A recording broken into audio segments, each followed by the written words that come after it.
Hey guys, welcome back to Crazy Style. Alright, so I've been wanting to get into track riding for a while. It's something I've been drawn to, but after my crash, it kind of became more of a necessity to me. Getting back on the bike and rebuilding my confidence, track riding just feels like the right move. I'm gonna talk you through how I am getting into track riding on a budget. First off, why track riding? Well, after my crash, I realized something important.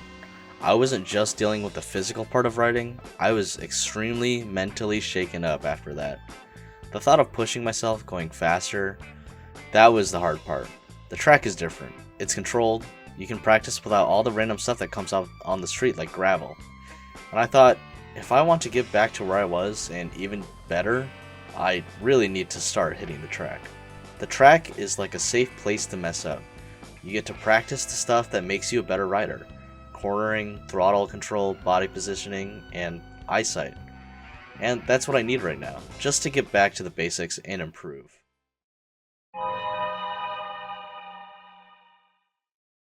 Before we even talk about riding, the most important thing to go over is gear. A track day isn't the place for shortcuts. Your safety gear is the difference between walking away from a crash and being seriously hurt. For my setup, I'm running a KYT NZ Race Carbon helmet, which is FIM and ECE 2206 rated, so I know it meets the highest safety standards. On top, I've got an Alpine Stars leather jacket with a speed hump paired with the Sedici Corsa leather race pants to complete the two-piece suit. Some track day organizers actually won't allow two-piece suits in general, or limit them to being full waist zip. For what I'm doing, a two-piece suit is fine, though I eventually plan to upgrade soon. I'm using Sedici Chicane race boots and Sedici Chicane leather gauntlet gloves, both giving solid coverage and abrasion resistance, and underneath I wear an Alpine Stars Nucleon back protector for that extra layer of impact protection. All of this might sound overkill, but it really isn't. On track, you're pushing yourself and the bike harder than you ever would on the street, and having the right gear isn't just about following the rules, it's about giving yourself the confidence to ride at your limit, knowing you're protected if something goes wrong.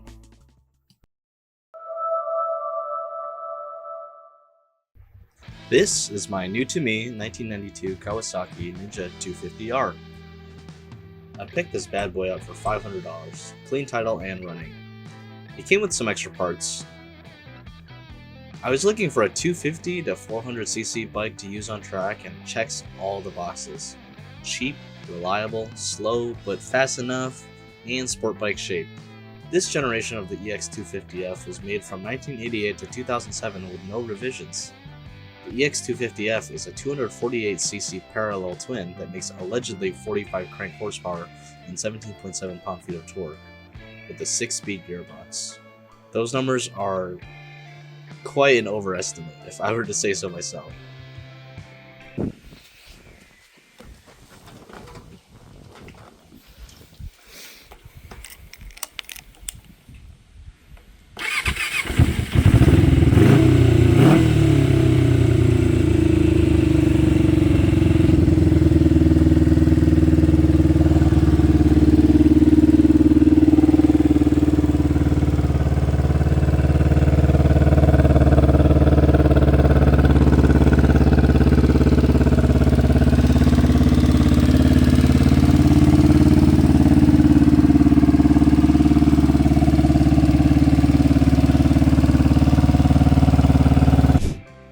The first task at hand was to remove unnecessary plastics, lay her down, and see where it were to touch if I low-side it.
next task is to clean the carburetors.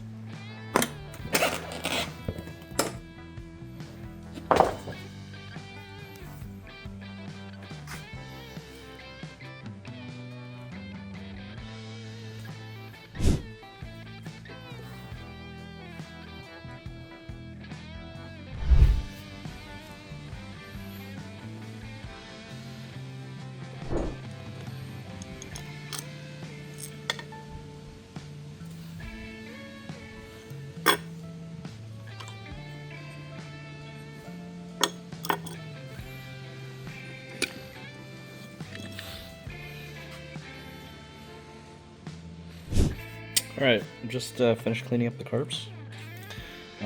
This is the pilot jet down here. Pretty hard to see, but you have to get a nice screwdriver and put it down the hole, and you unscrew it, it'll come out. It's got really small holes. And then I use some brake cleaner and a metal wire brush to poke the holes through. Just unscrew these and just basically clear off everything, spray brake clean everywhere. And then just make sure all the holes are clear. And then now we're ready to put the bowls on and then back into the bike. Alright, well, now that we got the carbs all clean, time to put it back in the bike. Put the gas tank back on and see if she fires. But she will. Alright, so currently on the track bike, have the carbs apart. I was going to shim the needles to add for more fuel throughout the mid-range. And having a time trying to get these boots onto the airbox. But right here is the crankcase breather hole where it's supposed to be. I have to add a filter there because it's spewing like everything out. There's like oil all over the bike, but that happens when you overfill the oil. So I bought one. It honestly looks too big for this, so we'll see how that goes. So I just got the carbs back in with these boots. It's a huge pain in the ass, but I just realized I didn't shim the needles yet. So I'm gonna see if I can try taking the top caps off before I don't want to take it out again. Alright, just swapped out the brake pads. Pretty easy to do. My first style, I was swapping those out with the pin style. But yeah, I also added this tank protector on there, which is kind of ugly, but just gives me a little bit of protection on the tank yet from my zippers on my leathers, my leather jacket and stuff. But I mean, it's not meant to look pretty. It's a track bike, so I wish I had some tank grips, but I did not get those yet. So the stock fork springs on the Ninja 250 are incredibly soft. They're sprung for someone who's like probably 100 pounds to 120 pounds, which is not me. So I bought 0.75 kilogram per millimeter or whatever the unit is fork springs to replace with these, so the forks don't dive after every time I brake.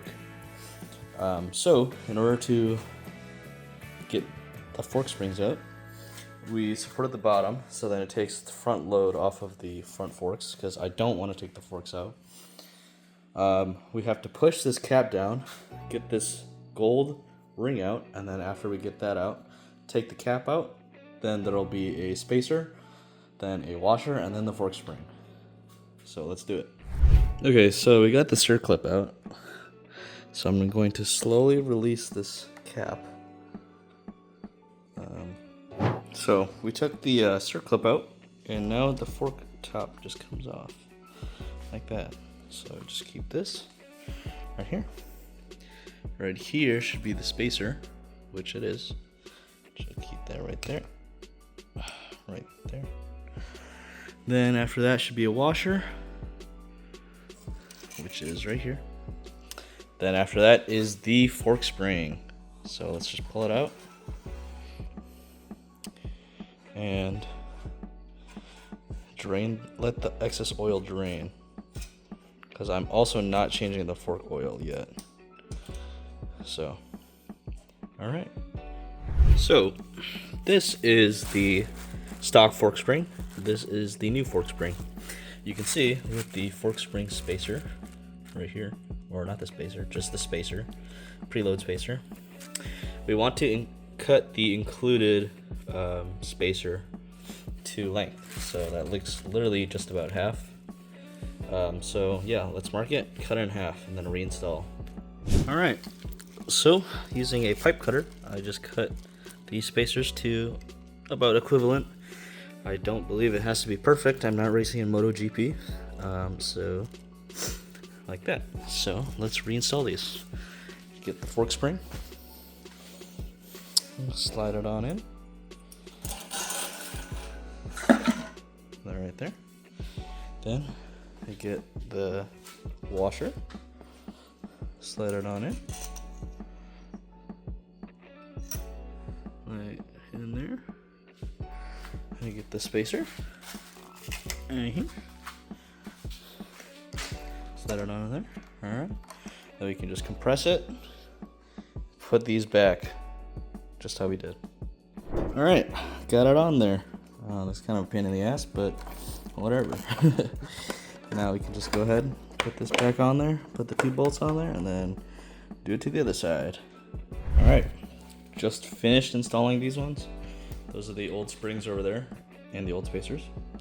So, time to put this back on and bolt it all up and then test it. Alright, so getting onto the bike after the fork springs were replaced. It is pretty insane now how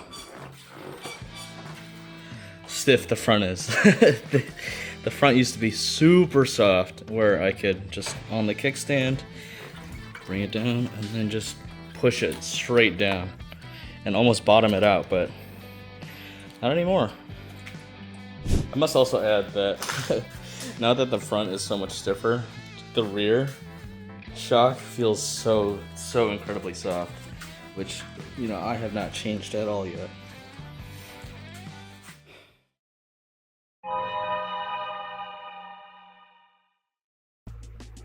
This is Road America's Motorplex Track Day. It's an open track day for motorcycles below 600 cc's and go-karts. Compared to a normal track day at Road America, the Motorplex track costs only $60 a day, which is 6 times less than the normal track. From the future, from now on, I will probably be tracking the Ninja here, because it's such a good value. Alright fellas, I'm about to take the Ninja on the track for the first time today, so we'll see how I do.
That was a whole lot of fun. I cannot believe I was able to cut off 5 whole seconds from session number 1's fastest lap to session number 2's fastest lap. This experience has been invaluable for my confidence and pointing out a lot of corrections I need to make to become an even faster rider. I'm going to be spending quite a bit of time working on my body position, death grip, and vision to become better. I highly recommend anyone to get on track if you can. I'll be going to Shawana US Air Raceway and the Motorplex again soon. I'll see you guys in the next video, and ride safe.